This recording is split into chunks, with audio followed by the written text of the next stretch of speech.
نحمده ونصلي على رسوله الكريم أما بعد فأعوذ بالله من الشيطان الرجيم بسم الله الرحمن الرحيم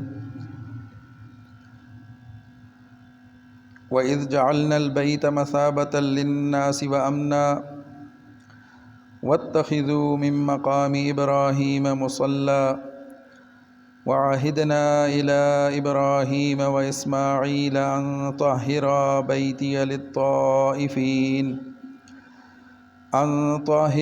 بيتي للطائفين والعاكفين والركع السجود صدق الله مولانا العظيم سبحان ربك رب العزة عما يصفون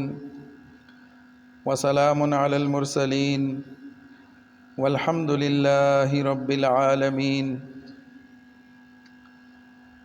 میرے انتہائی واجب الاحترام معزز سامعین کرام، ذی قعدہ کا مبارک مہینہ جاری ہے اور حج کے ایام ہیں، اور حج جیسی مبارک اور فضیلت والی عبادت کے ادا کرنے کے دن قریب آتے چلے جا رہے ہیں، اور انتہائی خوش نصیب ہیں وہ لوگ کہ جو اللہ رب العزت کے گھر کی زیارت کریں گے اور حج کی سعادت حاصل کریں گے۔ یقیناً حج ایک بہت بڑی عبادت ہے، بہت فضیلت والی عبادت ہے، اور اللہ تعالیٰ کا خصوصی فضل ہوتا ہے اپنے ان بندوں پر کہ جنہیں اللہ رب العزت اپنے گھر کی حاضری نصیب فرماتے ہیں۔ اللہ تعالیٰ ہم سب کو اپنے گھر کی مقبول حاضری نصیب فرمائے اور بار بار نصیب فرمائے۔ اللہ تعالیٰ نے بیت اللہ کو اجتماع کی جگہ بنایا۔ وَإِذْ جَعَلْنَا الْبَيْتَ، ہم نے بیت اللہ کو بنایا، مقرر کیا، مَثَابَةً لِلنَّاسِ، لوگوں کے جمع ہونے کی جگہ بنایا کہ لوگ بار بار وہاں لوٹ کر آتے ہیں، اللہ کے گھر کی زیارت کرتے ہیں اور اللہ رب العزت کے حضور سجدہ ریز ہوتے ہیں، اللہ کے گھر کا طواف کرتے ہیں۔ تو ہم نے خانہ کعبہ کو جمع ہونے کی جگہ بنایا، وَأَمْنًا، اور امن کی جگہ بنایا۔ اس گھر کو ہم نے امن کا گہوارہ بنایا اور امن کی جگہ بنایا کہ جہاں دنیا بھر سے لوگ حج کی نیت سے، عمرے کی نیت سے، اللہ کے گھر کی زیارت کی نیت سے وہاں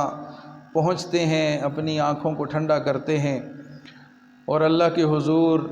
توبہ استغفار کرتے ہیں، اللہ تعالیٰ سے اپنے تعلق کو مضبوط کرتے ہیں۔ تو اللہ تعالیٰ نے اپنے اس گھر کو مقام اجتماع بنایا اور مقام امن بنایا۔ وَاتَّخِذُوا مِن مَّقَامِ إِبْرَاهِيمَ مُصَلًّى، اور تم مقام ابراہیم کو نماز کی جگہ بناؤ۔ ویسے تو پورا بیت اللہ ہی ظاہر مسجد ہے، وہاں نماز کے لیے وہ نماز کی جگہ ہے، لیکن بطور خاص مقام ابراہیم کا ذکر فرمایا اور اس سے ابراہیم علیہ السلام کے اس عظیم عمل کی طرف اشارہ فرما دیا، اس کی فضیلت کا ذکر کر دیا کہ ابراہیم علیہ السلام نے اپنے بیٹے اسماعیل علیہ السلام کے ساتھ مل کر خانہ کعبہ کی جو بنیادوں سے دوبارہ سے اس کی تعمیر کی، تو جس پتھر پر کھڑے ہو کر آپ نے یہ نیک عمل سر انجام دیا، اللہ تعالیٰ نے اسی مقام کو نماز کی جگہ قرار دے دیا اور خصوصیت کے ساتھ اس کا ذکر بھی فرما دیا۔ وَاتَّخِذُوا مِن مَّقَامِ إِبْرَاهِيمَ مُصَلًّى وَعَهِدْنَا إِلَىٰ إِبْرَاهِيمَ وَإِسْمَاعِيلَ، اور ہم نے عہد لیا، ہم نے تاکید کی، ہم نے حکم دے دیا ابراہیم و اسماعیل کو، ان طاہرا، کہ تم دونوں صاف کرو، اسے پاکیزہ رکھو، بیتیا، ہمارے گھر کو، للطائفین، طواف کرنے والوں کے لیے، والعاکفین اعتکاف کرنے والوں کے لیے، والرکع السجود اور رکوع اور سجدہ کرنے والوں کے لیے۔ یعنی ایمان والے اللہ کے گھر کی زیارت کریں گے، اللہ کے گھر کی طرف رخ کریں گے، ادھر کا سفر کریں گے، تو ان کے طواف کرنے کے لیے، ان کے اعتکاف کرنے کے لیے، ان کے رکوع سجدہ کرنے کے لیے اس مقام کو پاک صاف رکھو، اس کی پاکیزگی کا اہتمام کرو، اس کی صفائی کا اہتمام کرو۔ تو اس میں خوشخبری ہے ان خوش نصیبوں کے لیے کہ جو مسجد کے ساتھ تعلق رکھتے ہیں، مسجد کی خدمت پر معمور ہیں، مسجد کی صفائی ستھرائی کا خیال رکھتے ہیں، دھیان رکھتے ہیں، ان چیزوں کی طرف توجہ کرتے ہیں، تو ان کا یہ پاکیزہ عمل سیدنا ابراہیم اور سیدنا اسماعیل علیہ السلام کے عمل کے ساتھ مل جاتا ہے کہ جنہیں اللہ رب العزت نے اپنے گھر کی پاکیزگی اور صفائی کا حکم فرمایا۔ وَعَهِدْنَا إِلَىٰ إِبْرَاهِيمَ وَإِسْمَاعِيلَ أَن طَهِّرَا بَيْتِيَ لِلطَّائِفِينَ وَالْعَاكِفِينَ وَالرُّكَّعِ السُّجُودِ۔ تو اللہ تعالیٰ نے ابراہیم علیہ السلام کو خصوصی فضیلت عطا فرمائی، اور ابراہیم علیہ السلام وہ جلیل القدر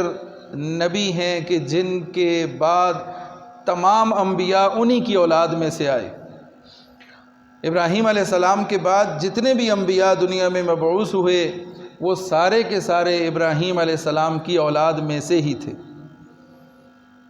اور یہ بھی اللہ تعالیٰ کا خصوصی ان پر انعام تھا کہ اللہ تعالیٰ نے ان پر بے شمار امتحانات بھیجے، آزمائشیں بھیجیں، مختلف مواقع پر انہیں آزمایا گیا، اور ہر موقع پر اللہ تعالیٰ نے آزمائش سے انہیں سرخرو کر کے نکالا۔ وَإِذِ ابْتَلَىٰ، اسی سے ماقبل آیت میں اللہ نے فرمایا وَإِذِ ابْتَلَىٰ إِبْرَاهِيمَ رَبُّهُ بِكَلِمَاتٍ، اللہ تعالیٰ نے ابراہیم علیہ السلام کو آزمایا مختلف آزمائشوں کے ساتھ، مختلف کلمات کے ساتھ اللہ تعالیٰ نے ابراہیم علیہ السلام کو آزمایا۔ بت پرستی کے ماحول میں، شرک کے ماحول میں، بے دینی کے ماحول میں، اللہ رب العزت کی بغاوت والے ماحول میں جب انہوں نے آنکھ کھولی، اور اس مشکل ماحول میں جب انہوں نے حق کا کلمہ بلند کیا، اللہ کی توحید کا اقرار کیا، تو ایک سخت قسم کی آزمائش ابتدا ہی سے ان کے ساتھ شروع ہو گئی۔ گھر سے مخالفت، معاشرے کی طرف سے مخالفت، حکومت کی طرف سے مخالفت، ظالم بادشاہ کی طرف سے مخالفت، پھر اس مخالفت کا خمیازہ بھگتنا پڑا، اور امتحانات کا شکار ہوتے چلے گئے، یہاں تک کہ پھر آتش نمرود میں انہیں ڈالا گیا، وہاں بھی اللہ تعالیٰ نے انہیں کامیاب کیا۔ پھر اس کے بعد علاقہ چھوڑنا پڑا، وطن چھوڑنا پڑا، ہجرت کرنا پڑی، اس امتحان میں بھی اللہ تعالیٰ نے کامیابی عطا فرمائی۔ پھر اپنی بڑھاپے کے اندر ملی ہوئی اولاد کو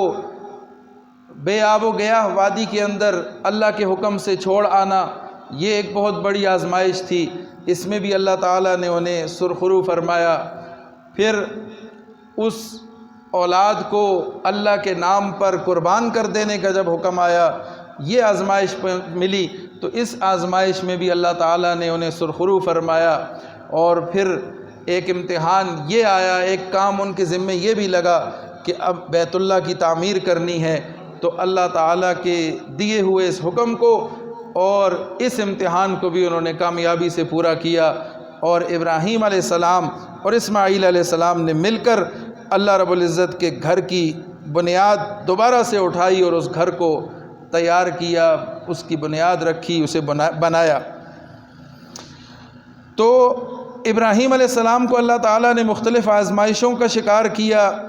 فَأَتَمَّهُنَّ، لیکن اللہ تعالیٰ کی طرف سے ہر قسم کی آزمائش میں وہ کامیاب ٹھہرے، انہوں نے ان کلمات کو، ان آزمائشوں کو بہترین طریقے سے اس میں سے وہ سرخرو ہو کر نکلے۔ قَالَ إِنِّي جَاعِلُكَ لِلنَّاسِ إِمَامًا، تو جب سب امتحانات میں وہ کامیاب ٹھہرے تو اللہ تعالیٰ نے پھر انہیں امامت سپرد کی اور پورے جہان کا امام بنا دیا۔ انی جاعلک للناس اماما، اللہ نے فرمایا کہ ہم تمہیں دنیا انسانیت کے لیے رہبر و رہنما بناتے ہیں،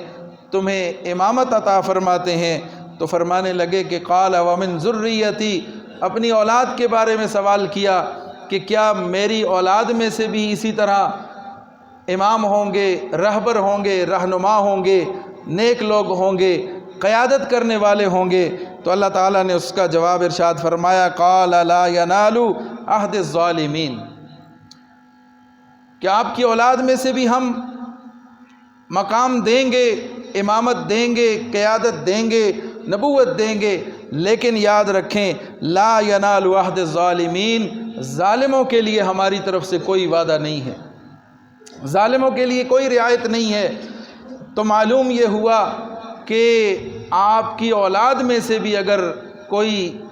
غلط رستہ اختیار کرے گا، اللہ کی بغاوت والا رستہ اختیار کرے گا، اللہ کی نافرمانی والا رستہ اختیار کرے گا اور اللہ کے حضور ظالم ٹھہرے گا، تو چاہے وہ آپ کی اولاد میں سے ہو کوئی بھی ہو، اللہ رب العزت اسے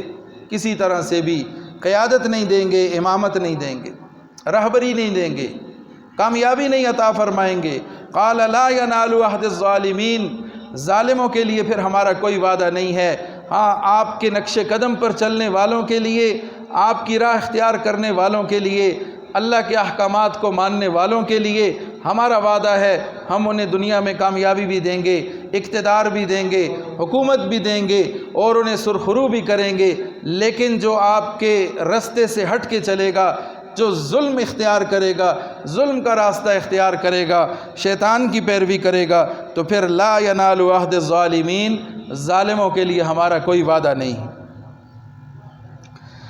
تو ابراہیم علیہ السلام کو اللہ رب العزت نے بہت بلند مقام عطا فرمایا، اور پھر آگے چل کے ابراہیم علیہ السلام کے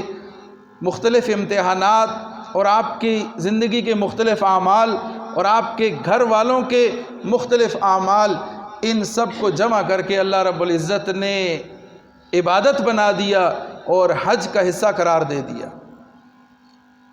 امام غزالی سے کسی نے پوچھا کہ حج کیا ہے؟ تو وہ فرمانے لگے کہ حج حضرت ہاجرہ کی اداؤں کا نام ہے، حج اسماعیل علیہ السلام کی وفاؤں کا نام ہے، اور حج ابراہیم علیہ السلام کی دعاؤں کا نام ہے۔ تو حج کا جو مبارک فریضہ ہے، یہ ابراہیم علیہ السلام اور ان کے خاندان کے ساتھ جڑے ہوئے بہت سارے اعمال حج کا حصہ ہیں، اور اللہ رب العزت کو ان کی وہ ادائیں اتنی پسند ہیں کہ اللہ تعالیٰ نے قیامت تک آنے والے مسلمانوں کے لیے، ایمان والوں کے لیے ان اداؤں کو لازم قرار دے دیا اور ان کو حج جیسے بڑے فریضے کا حصہ بنا دیا۔ اب حج کے فرضیت کے حوالے سے ہمیں یہ سمجھنا ہوگا کہ حج ایک ایسا فریضہ ہے کہ جو جب عائد ہو جاتا ہے کسی پر تو اس کو ادا کرنا پھر ضروری ہو جاتا ہے۔ تو چونکہ حج اور زکوٰۃ یہ دونوں ایسے فرائض ہیں کہ جن میں انسان کا مال لگتا ہے، پیسہ لگتا ہے، سرمایہ لگتا ہے، تو ان دو فرائض کے حوالے سے بہت سارے توہمات اور بہت سارے ایسے عذر معاشرے نے اپنی طرف سے گھڑے ہوئے ہیں کہ جن کی شریعت میں اصل نہیں ہے۔ چونکہ ان دونوں فرائض کی ادائیگی میں مال لگتا ہے، اور مال ہم میں سے اکثر لوگوں کو اپنی جان سے بھی زیادہ عزیز ہوتا ہے، تو وہ عمل کہ جس میں ہمارا مال لگے گا، مال خرچ ہوگا، ان اعمال کو اختیار کرنے کے لیے پھر ہم رعایت ڈھونڈنے لگتے ہیں، سہولت تلاش کرنے لگتے ہیں، اور اس قسم کے بہانے اور عذر بعض لوگ خود سے گھڑ لیتے ہیں، اور پھر وہ چیزیں معاشرے کے اندر رواج پا جاتی ہیں، شہرت اختیار کر لیتی ہیں، اور ان کو حقیقت میں عذر مان کر ان مالی فرائض سے خود کو بچانے کی کوشش کی جاتی ہے۔ حج ہر اس مالدار پر فرض ہے کہ جس کے پاس اتنا مال ہو کہ وہ اس مال کے ذریعے حج کے آنے جانے کا خرچہ، وہاں رہنے کا، کھانے پینے کا خرچہ اس کے پاس ہو، اور جتنا وقت وہ حج کے لیے جا رہا ہے پیچھے گھر والوں کے لیے، اپنے اہل و عیال کے لیے مناسب مقدار میں خرچ چھوڑ کے جا سکے، تو ایسے شخص پر حج کرنا فرض ہو جاتا ہے۔ اس کے لیے یہ ضروری نہیں ہے کہ پہلے گھر کے بڑے حج کریں گے، پہلے والدین کو حج کروائیں گے تو پھر حج کریں گے، اور اس طرح کی دیگر بہت سارے عذر ہیں کہ جو لوگوں نے خود سے من گھڑت اپنی طرف سے بنائے ہوئے ہیں کہ چونکہ ایسا نہیں ہے تو اس لیے ہم حج کی تیاری نہیں کر رہے۔ تو ایک اہم فریضہ ہے، اس کے حوالے سے غفلت نہیں برتنی چاہیے، اور اللہ تعالیٰ سے اس کی توفیق بھی مانگنی چاہیے، اور جس کے دل میں تڑپ ہوتی ہے، طلب ہوتی ہے، اللہ تعالیٰ ضرور اس کی یہ جو ہے خواہشات اللہ تعالیٰ ضرور پوری کرتے ہیں، اور اس کو اپنے گھر کا دیدار ضرور کرواتے ہیں۔ پھر حج کے بہت سارے فضائل بھی ہیں، لیکن جہاں فضائل ہیں وہیں پر حج نہ کرنے، جان بوجھ کر حج کے فریضے سے روگردانی اختیار کرنے پر بہت ساری وعیدیں بھی ہیں۔ حج نہ کرنے کو یہود و نصارہ کا عمل قرار دیا۔ حدیث کا مفہوم ہے کہ حضور نے فرمایا کہ جو لوگ حج کی استطاعت رکھتے ہیں اور سفر کا انتظام رکھتے ہیں، اس کے باوجود وہ حج نہیں کرتے، تو اللہ کو اس کی کوئی پرواہ نہیں کہ وہ یہودی ہو کر مرتے ہیں یا نصرانی ہو کر مرتے ہیں۔ کہ یہود و نصارہ حج نہیں کرتے تو حج نہ کرنا باوجود استطاعت کے، اور حج فرض ہونے کے بعد حج نہ کرنا، یہ یہود و نصارہ کا عمل قرار دیا گیا۔ جس طرح نماز نہ پڑھنا مشرکین کے ساتھ ملا دیتا ہے، اس لیے کہ مشرک نماز سے دور بھاگتا ہے، عبادت سے دور بھاگتا ہے، تو اسی طرح حج فرض ہونے کے بعد نہ کرنا یہ یہود و نصارہ والا عمل قرار دیا ہے۔ تو حج نہ کرنے کے حوالے سے جو معاشرے کے اندر عموماً جو اعتراض یا عذر پائے جاتے ہیں، ان میں سے سب سے پہلا بعض لوگ یہ کہتے ہیں کہ جی نماز روزہ ہی ہم نہیں کرتے تو ہم حج پہ کیوں جائیں؟ تو نماز روزہ اپنی جگہ فرض ہے، اور نماز روزہ نہ پڑھنا اس پر دلیل نہیں ہے کہ آپ حج بھی نہ کریں۔ حج اس پر فرض ہے کہ جس کو اس کی استطاعت ہو۔ وَلِلَّهِ عَلَى النَّاسِ حِجُّ الْبَيْتِ مَنِ اسْتَطَاعَ إِلَيْهِ سَبِيلًا، جو رستے کے آنے جانے کی استطاعت رکھتا ہو، گنجائش رکھتا ہو، جا سکتا ہو، واپس آ سکتا ہو، وہاں عزت کے ساتھ رہ سکتا ہو، اپنے کھانے پینے کا خرچہ رکھتا ہو، اور پیچھے اہل و عیال کے لیے بھی بندوبست کر رکھتا ہو، تو ایسے شخص پر حج فرض ہے۔ اور حج اگر وہ نہیں کر رہا تو وہ اللہ کا حکم توڑ رہا ہے، اللہ کے حکم کی خلاف ورزی کر رہا ہے۔ تو پہلے نماز روزہ ہو جائے، یہ درست ہو جائے تو پھر حج کریں گے، یہ ایک بالکل بے معنی قسم کا عذر ہے۔ اور پھر ایک عذر یہ پیش کیا جاتا ہے کہ جی صرف حج ہی تو نہیں ہے، اور بھی بہت سارے فرائض ہیں، صدقہ خیرات بھی تو نیکی ہے، اور روزی کمانا، حلال کمانا، یہ بھی تو نیکی ہے، فرائض میں سے ہے، تو ہم اور نیکیاں بھی تو کر رہے ہیں، صرف حج ہی پر زور کیوں دیا جاتا ہے؟ تو اس کا جواب بھی یہی ہے کہ حج اپنی جگہ فرض ہے، اور باقی دیگر فرائض جو ہیں وہ اپنی جگہ فرائض ہیں۔ تو حج جب فرض ہو جاتا ہے تو پھر اس شخص کے لیے لازم ہو جاتا ہے، اس قسم کے عذر سے جان چھوٹتی نہیں ہے، خلاصی نہیں ہوتی۔ پھر ایک مشہور عذر یہ پیش کیا جاتا ہے کہ بچوں کی شادی کروانی ہے، ہمارے اوپر ذمہ داریاں ہیں، تو بچوں کی شادیاں ہو جائیں، ہمارے جو فرائض ہیں یہ پورے ہو جائیں، اس کے بعد ہم حج پر چلیں گے، تو یہ بھی کوئی عذر نہیں ہے۔ بچوں کی شادی کروانا حج سے مانے نہیں ہے شریعت کی نظر میں۔ اور پھر یہ تو ہمارے ہاں شادی ایک بہت بڑا مرحلہ ہوتا ہے، شریعت نے شادی کو سادہ رکھا ہے، اور بالکل سادگی کے ساتھ بھی شادی ہو سکتی ہے بغیر کسی خرچے کے، شریعت نے خرچہ اس میں لازم نہیں کیا۔ جس طرح حج کے لیے مالدار ہونا ضروری ہے، زکوٰۃ کے لیے مالدار ہونا ضروری ہے، اس لیے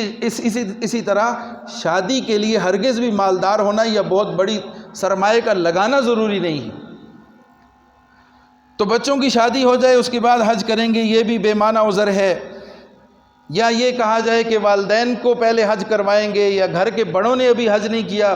تو ہم کیسے حج کر لیں، تو یہ بھی ایک بے معنی عذر ہے۔ جس شخص پر مالدار ہونے کی وجہ سے حج فرض ہو، چاہے وہ بیٹا ہو، چھوٹا ہو، بڑا ہو، اس پر حج فرض ہے، اس کی وجہ سے اس کے بڑوں پر یا اس کے والدین پر حج فرض نہیں۔ جو مالدار ہوگا پہلے اس پر حج فرض ہوگا، اس کو حج کے لیے کوشش کرنی ہے اور حج کے لیے اس فرض کو ادا کرنا ہے۔ پھر ایک عذر یہ بھی رکھا جاتا ہے بعض دفعہ کہ بیوی کے بغیر حج نہیں کرنا، کہ اگر ہم حج کر لیں گے تو پھر بیوی کو حج کون کروائے گا اور اسے کون لے کر جائے گا؟ تو اس کا بھی جواب یہی ہے کہ جب آپ پر حج فرض ہے تو آپ اپنا فریضہ ادا کریں۔ جب اللہ نے آپ کو مال دیا، گنجائش ہوئی تو پھر دونوں جا سکے تو دونوں بھی چلے جائیں، لیکن جب گنجائش نہیں ہے تو ایک بندے پر حج فرض ہی نہیں ہے تو اس انتظار میں اپنا فرض بھی اس میں تاخیر کرنا کہ جب اس پہ بھی فرض ہو جائے گا اور اس کی گنجائش بھی میرے پاس ہو جائے گی تو اس کے بعد میں یہ سفر کروں گا، تو یہ ایک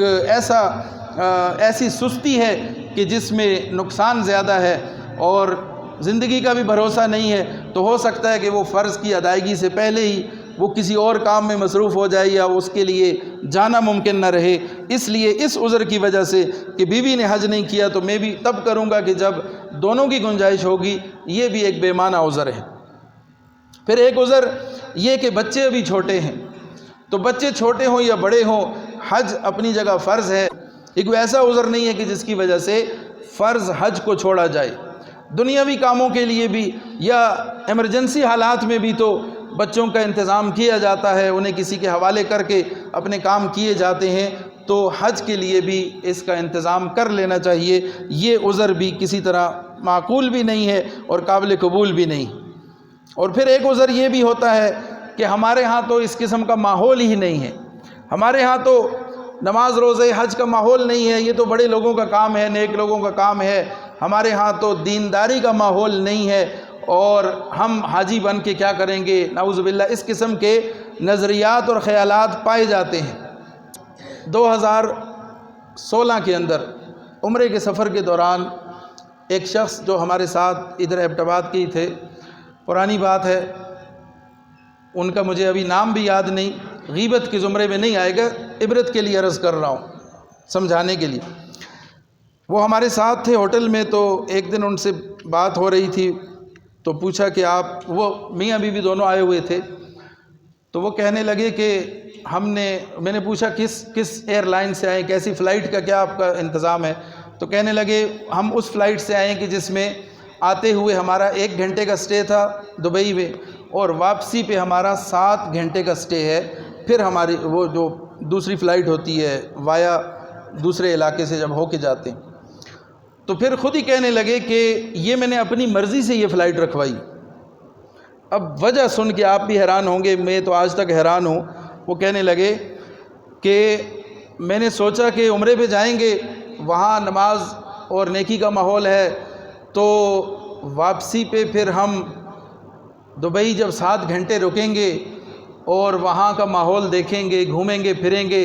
عیاشیاں کریں گے۔ ان کے کہنے کا مطلب یہ تھا تو پھر ہم تھوڑا دوبارہ سے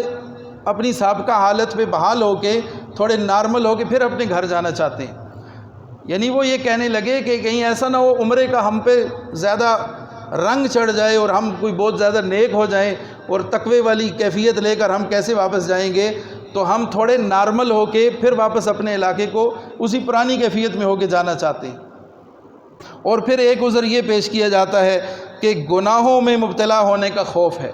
کہ ہم حج کریں گے، اللہ تعالیٰ گناہوں کو معاف کر دیتے ہیں، تو چونکہ ہم گناہ گار لوگ ہیں، واپس آ کے پھر ہم سے گناہ سرزد ہو جائیں گے، پھر کوئی غلطی کوتاہی ہو جائے گی، تو اس ڈر سے کہ دوبارہ ہم گناہ گار ہو جائیں تو ہم حج اس وقت کریں گے کہ جب آخری لمحات میں جائیں گے حج کر کے اور پھر نیک ہو کے واپس آئیں گے، تاکہ زندگی تھوڑی ہوگی تو پھر وہ نیکی کے اندر ہی ہم دنیا سے چلے جائیں گے۔ ابھی جوانی کا ماحول ہے، ابھی زندگی ہے، جوانی ہے، تو اب پھر ہم سے کوئی غلطی ہوگی، کوتاہی ہوگی، تو پھر یہ ہمارے لیے قابل قبول نہیں ہوگا۔ تو اس عذر کی وجہ سے بھی بعض لوگ حج میں جانے سے کتراتے ہیں کہ ہم ایسے موقع پہ حج کریں گے کہ حج سے واپس آ کے دوبارہ ہم پھر گناہوں میں مبتلا نہ ہوں۔ تو یہ بھی ایک بے معنی عذر ہے، اس لیے کہ پہلی بات تو یہ ہے کہ فرض پورا کرنے میں تاخیر کرنا کسی صورت بھی جائز نہیں۔ ایک چیز آپ پر فرض ہو گئی، اب اس فرض کی ادائیگی آپ پر لازم ہے، تاخیر کرنا کسی صورت میں جائز نہیں ہے، تاخیر کرنا گناہ ہے۔ پھر دوسری بات یہ ہے کہ آگے دور کی پلاننگ کرنا کہ اتنے سال کے بعد فلاں موقع پر بڑھاپے میں ہم حج کریں گے، تو اس کے لیے بھی یہ ذہن میں رکھنا چاہیے کہ زندگی کا کوئی بھروسہ نہیں۔ ہر شخص اس بات کو بخوبی جانتا ہے کہ زندگی کا کوئی بھروسہ نہیں، کسی بھی لمحے دنیا سے رخصت ہونے کا وقت آ سکتا ہے۔ تو لہٰذا زندگی کا جب پتہ نہیں تو پھر کسی طرح سے بھی اس حج جیسے اہم فریضے میں تاخیر نہیں کرنی چاہیے۔ اور پھر تیسری بات یہ ہے کہ اصل حج تو ہے ہی جوانی کا،